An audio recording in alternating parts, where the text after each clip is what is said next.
Thank you. That's the end of part one. Mostly stand behind them. Question period's at the end. Thank you. Now we're going to talk about Caledonia myths and policy issues. Now that we've discussed Caledonia's victims, let's address some of the key myths and policy issues that need to be exposed and addressed. Vexatious land claims. The Six Nations people are not, as many would have you believe, indigenous to Canada. They lived in the area south of the Great Lakes in what is now the United States. When they were If you can't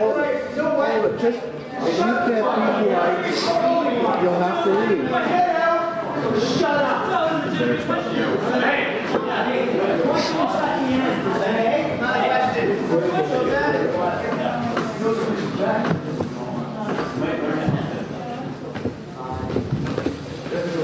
I wonder why they're so desperate to silence the voices of the victims. For 5 years, this is what we've had to deal with. You're seeing it up close now. It's shameful. Shameful. Shameful. If I were an Aboriginal speaker talking about being victimized and talking on behalf of other people, I just can't believe that anybody in this audience would actually interrupt while we're talking. I just can't believe that. So let's go on. Let's try and go on here. So the Six Nations people are not indigenous to Canada. They lived in the area south of the Great Lakes in what is now the United States. Caledonia is a national security issue. What has never been admitted publicly. What has never been admitted publicly. Excuse me. Look, I'm just warning you one more time. If you don't want to be quiet, we'll have you escorted. It's your choice. I'm asking you to be polite. We're all here to see this presentation. If you don't want to see it, you can leave. If you interrupt one more time, we'll have you escorted out. Just be polite. You might learn something.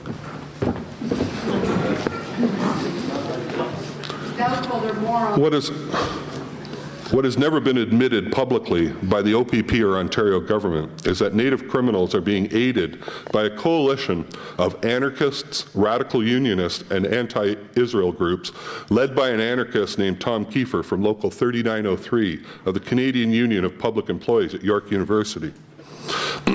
Tom Kiefer and CUPE 3903, with help from other locals from CUPE, CAW, OPSU, CEP, and USW, United Steelworkers, began supporting Aboriginal militants in Caledonia after the failed OPP raid of April 20th, 2006, when police were driven off the occupation site after being attacked with weapons.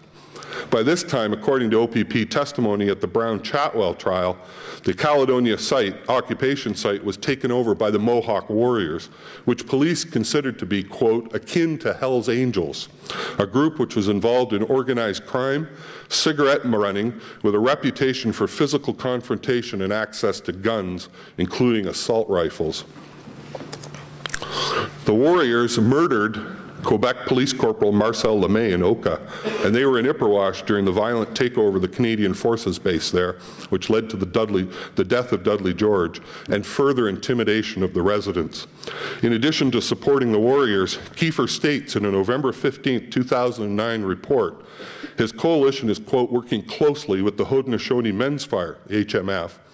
On April 3, 2009, the Superior Court judge ruling against the HMF illegal occupation in Hagersville said that they had engaged in, quote, extortion, intimidation, nuisance, trespass, and inducing breach of contract.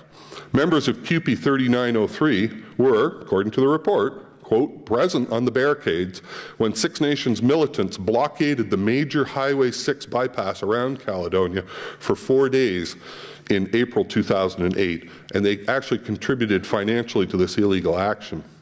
Kiefer and CUPE work with the anarchist Black Cross Federation and the Fredonia Anarchist Foundation. In his report, Kiefer states Fredonia donated $3,000 to CUPE, $1,000 of which was funneled to Jim Windle, a reporter with Tekowanaka News on Six Nations, who published articles trying to smear us as white supremacists. After we filed a lawsuit, the Teka's publisher printed a clarification saying it had no evidence this is a Six Nations paper that smeared us as white supremacists, said they had no evidence we were associated with white supremacist groups. Fredonia also gave money to an anti-capitalist newsletter in Toronto called Basics. Editor Steve De Silva was an invited speaker at a Kiefer/CUPE June 23, 2009 anti-Caledonia protest in Cayuga.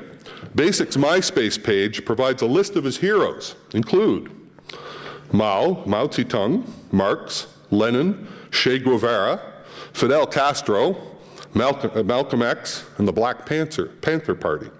Friends of Basics include Free Palestine, which uses a logo showing Che Guevara under the slogan Palestina Libre.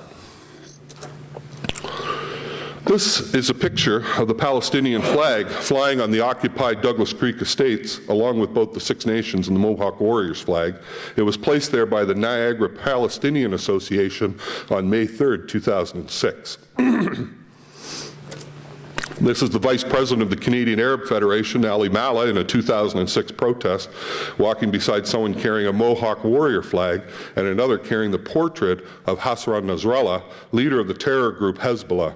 On November 27, 2006, the Canadian Arab Federation petitioned the Canadian government to have both Hezbollah and Hamas removed from the list of terror organizations. This is another picture of Canadian Arab Federation Vice President Ali Mallah speaking beside the Mohawk warrior flag. This picture shows the warrior flag with an anti-Israel poster depicting the Israel Defense Forces as heartless murderers intentionally dropping a bomb on a child, and a Jew as a hooded executioner. Another group active in supporting the lawlessness in Caledonia is the Christian peacemaker teams. The UN has condemned the Hamas charter for laying out, quote, a blueprint for jihadist terrorism, unquote, directed at killing Jews and destroying the state of Israel. But the CPT's FAQ page for their Palestine mission portrays Hamas as a humanitarian organization. At the June 2009 anti-Caledonia protest, one of Kiefer's invited speakers expressed his solidarity with those wearing logos of the Tamil Tigers terror group. In a paper entitled Declaring the Exception, Direct Action, Six Nations, and the Struggle in Brantford, Tom Kiefer laid out a plan showing how economic warfare against Brantford could force the government to grant Native militants an area not subject to Canadian law. That's what he said. A second way for Six Nations to win is if they can escalate their blockades in a manner that continues to financially hurt the city of Brantford, while also making clear that attempts at police or military intervention would be costly and impractical means of resolving the situation. By escalating direct action tactics and mobilizing a larger number of people from Six Nations, this approach might force the city of Brantford to recognize Six Nations land rights and sovereignty through some kind of wide-ranging and innovative agreement with the Confederacy and the HDI. Those are the groups responsible for all the lawlessness in Caledonia. Make no mistake about it, Caledonia is the front line for extreme left-wing radicals who are using native crime groups as proxies for their own anti-capitalist, anarchist mission to undermine the rule of law in Canada. Let's talk about an illegal peacekeeping mission on Canadian soil. The Ipperwash inquiry includes 4 recommendations which suggest the OPP, other police forces, and the Minister of Community Safety and Correctional Services enact so-called peacekeeping policing policies during Aboriginal disputes. Both the Premier of Ontario and the former Commissioner of the OPP have referred to the OPP role in Caledonia as that of being peacekeepers. On May 2nd, 2007, the Premier actually joked on TV about having to issue blue helmets to the OPP. The obscenity of this joke is underscored when one reviews a list of countries where UN peacekeepers are currently deployed: Liberia, Ivory Coast, Haiti, Sudan, Lebanon, East Timor, Kosovo, Chad, and the Congo. The UN says this about the role of peacekeeping in restoring the rule of law in failed states. The rule of law is the legal and political framework under which all persons and institutions, including the state itself, are accountable. Establishing respect for the rule of law is fundamental to achieving a durable peace in the aftermath of conflict. Laws need to be publicly promulgated, equally enforced, and independently adjudicated, and be consistent with international human rights norms and standards. Peacekeeping works to strengthen police, justice, and corrections institutions, as well as the institutions that hold them accountable. Since 1999, all major peacekeeping operations and many special political missions have had provisions to work with the host country to strengthen the rule of law. Obviously then, peacekeeping missions are not deployed to undermine the rule of law in stable democracies by withholding law enforcement protection from innocent civilians to appease armed aggressors of a favored race.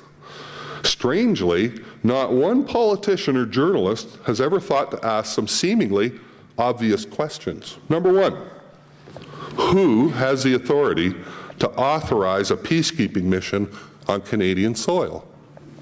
Two, what legal authority exists for substituting a peacekeeping policy in place of the legal protections of the Charter of Rights and Ontario's Police Services Act during any land claim, let alone an imaginary one?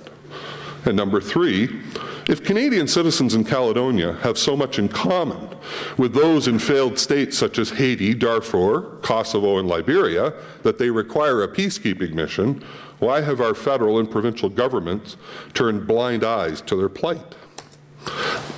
Now let's take a brief look at the dangerously flawed process used by the Ipperwash inquiry to arrive at those peacekeeping recommendations. It is commonly believed that the Ipperwash inquiry studied how to prevent violence during land claims. This would be a reasonable assumption, given it was sitting during the height of the violence in Caledonia. Unfortunately, it did not. The inquiry only examined how to prevent police violence against Native protesters. It did not allow the issue of Native violence against... They killed a Native guy. What do you expect them to talk about? A sniper killed another Jew. What do you expect them to talk about? I'm just saying, they killed an unarmed Native guy. What do you expect them to talk about? I know you're all about the okay with it, but I'm not.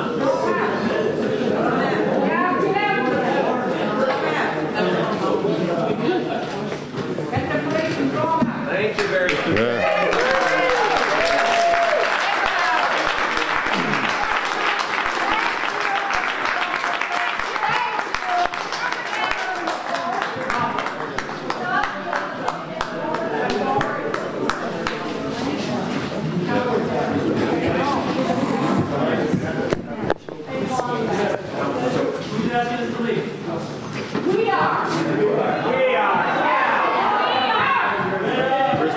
Christine. I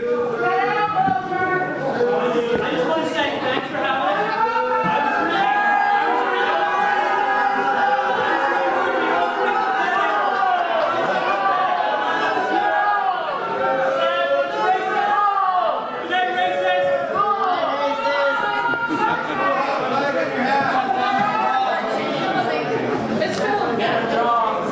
Ladies and gentlemen, that is what a real police force looks like.